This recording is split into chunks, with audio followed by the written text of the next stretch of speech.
Bonjour chers étudiants, la dernière fois j'ai mis l'accent sur le plan marketing. Et pour rappel, ce plan marketing, c'est une feuille de route, un document qui va détailler l'ensemble des actions marketing que la banque compte mettre en œuvre pendant une période donnée. Ce plan marketing a un certain nombre d'éléments constitutifs. À la tête de ces éléments-là, il y a l'analyse du macro-environnement et du micro-environnement. Bien entendu, il s'agit dans cette première étape de contextualiser mes actions marketing, de les mettre dans leur contexte. La dernière fois, j'ai mis l'accent sur le macro-environnement. Maintenant, je vais essayer un petit peu d'expliquer le micro-environnement et ses éléments constitutifs. Donc, lorsque je m'intéresse et lorsque la banque s'intéresse à l'analyse de son micro-environnement, c'est tout simplement, elle va essayer d'évaluer la relation qui la lie avec les partenaires immédiats.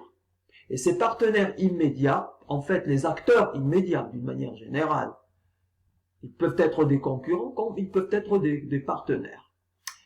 On trouve ici les clients, les fournisseurs, les concurrents et les autres partenaires, y compris l'État, les collectivités locales, les organismes à but non lucratif, les fondations à but non lucratif, etc. On commence directement avec les concurrents, bien entendu.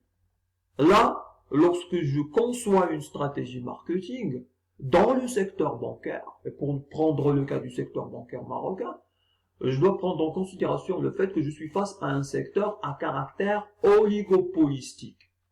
C'est un oligopole dans lequel il y a un nombre limité de banques qui dominent le marché. Il s'agit de 8 banques. Et à l'intérieur de ces 8 banques, il y a 3 principales banques qui constituent le noyau dur du secteur bancaire marocain. Donc moi, lorsque je conçois une stratégie marketing, je dois prendre ces éléments en considération. D'où l'importance, bien sûr, de l'analyse de la concurrence, tout simplement, de la situation de la concurrence.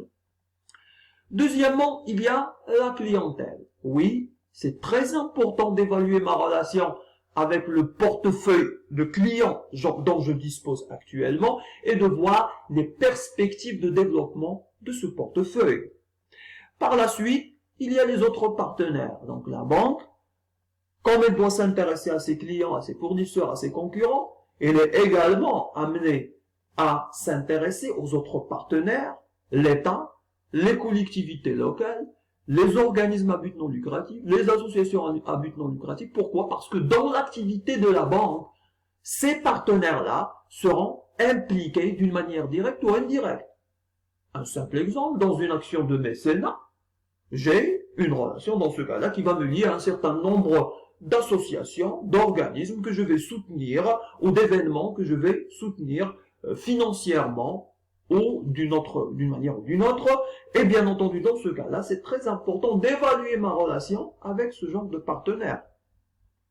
Maintenant, lorsque je termine cette analyse, lorsque je termine cette opération de contextualisation, je l'ai qualifié de contextualisation parce qu'il va mettre l'action marketing dans son contexte, je vais me poser les questions suivantes. Quels sont mes points forts? Quels sont mes points faibles? Et compte tenu de cet environnement, quelles sont les menaces et les opportunités? Donc, je vais procéder à une analyse SWOT. Bien entendu, j'ai pas besoin de vous rappeler le fait que lorsque je parle des points forts, points faibles, ce sont les éléments internes à la banque. Lorsque je parle des menaces et les opportunités, ce sont les éléments externes à la banque. Donc, c'est ce qu'on appelle l'analyse SWOT, Strengths, Weaknesses, Opportunities and Threats. On prend par exemple dans ce cas-là les points faibles et les points forts. Par exemple, on va commencer avec les points, on va commencer plutôt avec les côtés, donc les éléments d'ordre externe, donc les menaces et les opportunités.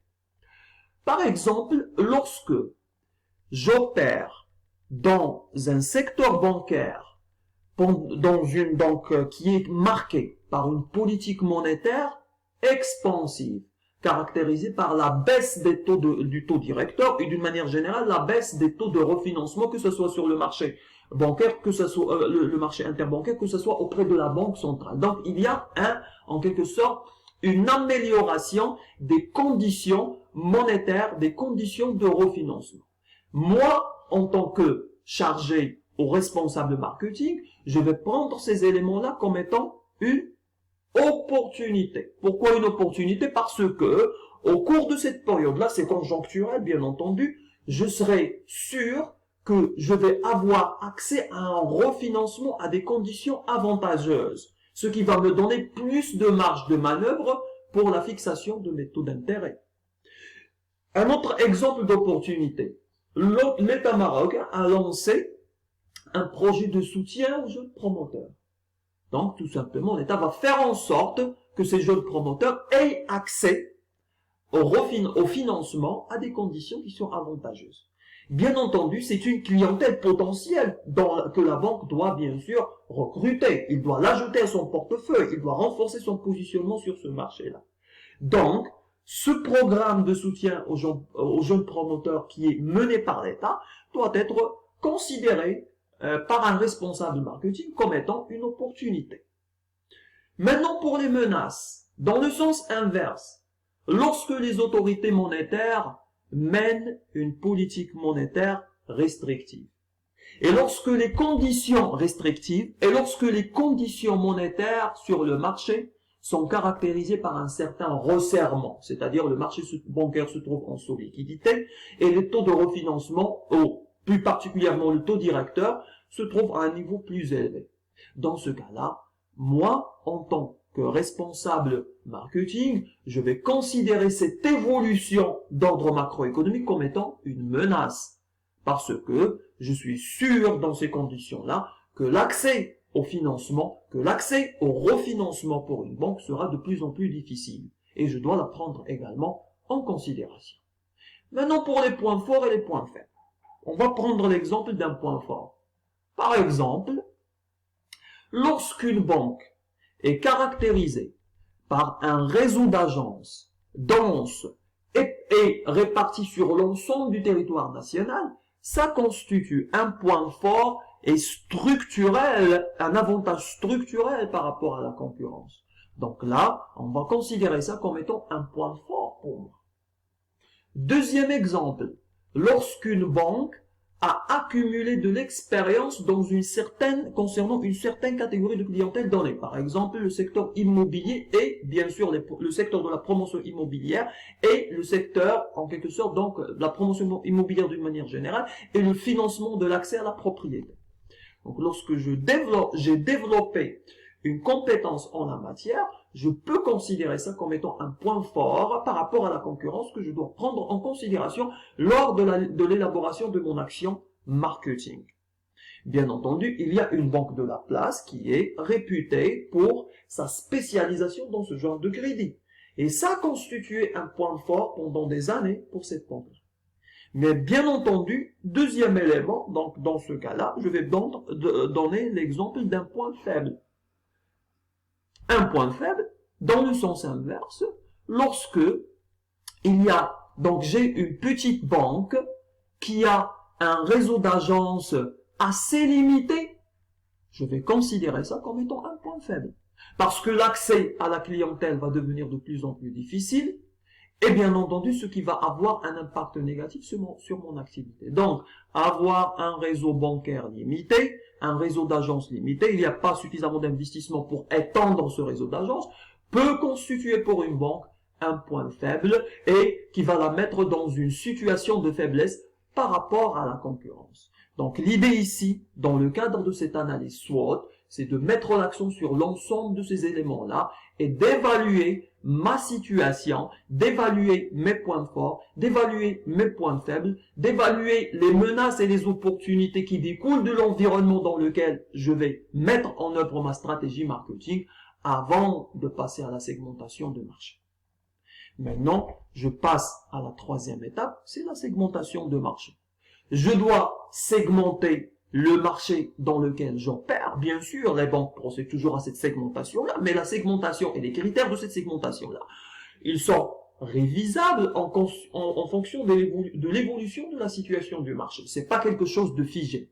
C'est quelque chose qui est dynamique. Donc la segmentation, comme vous le savez, se fait à travers un certain nombre de critères. Lorsque je prends le segment des entreprises, je peux les segmenter en fonction de leur taille, en fonction de leur chiffre d'affaires, en fonction de leur secteur d'activité, en fonction de leur positionnement géographique, et ainsi de suite. Donc, on peut imaginer un très grand nombre de variables qui interviennent dans la mise en œuvre de qui interviennent dans cette segmentation. Pour le segment des particuliers, il y a également un certain nombre de critères que je peux utiliser, que je peux exploiter pour segmenter. Les critères les plus basiques sont l'âge, la catégorie socio-professionnelle, le sexe, etc. Donc, une fois je procède à la segmentation de mon marché, je vais définir les segments auxquels je vais m'intéresser. Donc, c'est la quatrième étape, segment ciblé, et pour chaque segment, je vais fixer des objectifs. C'est normal. Donc, j'ai analysé le contexte, j'ai pris conscience de mes points forts et de mes points faibles, de mes opportunités et des menaces qui sont propres à l'environnement dans lequel j'opère. Par la suite, j'ai procédé à la segmentation de mon marché, et maintenant, il est temps de déterminer les segments que je vais privilégier, donc d'une certaine manière, les segments que je vais privilégier, et deuxièmement, je vais m'engager sur des objectifs par segment. Par exemple, les objectifs, ils peuvent être sous forme d'un certain nombre de dépôts à atteindre, un certain nombre de volumes de crédit, donc un certain volume de crédit à atteindre, un certain nombre de clientèles que je dois fixer et cibler, ou une part de marché. L'essentiel, c'est que je dois quantifier mes objectifs par segment afin de m'engager sur ces objectifs-là devant la hiérarchie. Donc maintenant, lorsque je procède à cette segmentation, je cible les segments auxquels je m'intéresse et je fixe des objectifs quantifiables pour chaque segment. Je vais maintenant passer à la dernière étape, à savoir la détermination des actions marketing que je vais mettre en œuvre. Et lorsque je dis action marketing sur le terrain, je parle tout simplement des 4 éléments dont je dois faire le dosage afin de mettre en œuvre ma stratégie marketing. Ces éléments sont les 4 P. C'est bien sûr le prix, le produit, le prix, la promotion et la place, ou la distribution et la communication. Donc, je vais mettre en place un programme marketing mix.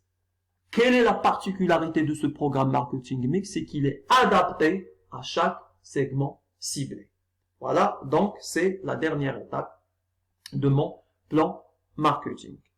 Maintenant, ce qu'on va faire, nous, par la suite, et je vais annoncer ça donc dès maintenant, je vais essayer de mettre l'accent sur chacun de ces 4 éléments qui, bien sûr, constituent pour moi les piliers du marketing mix, mais avec un élément très très important, c'est que je dois mettre donc l'accent sur comment les adapter à la réalité du secteur bancaire. Parce que je rappelle ici d'un responsable marketing qui opère dans le secteur bancaire.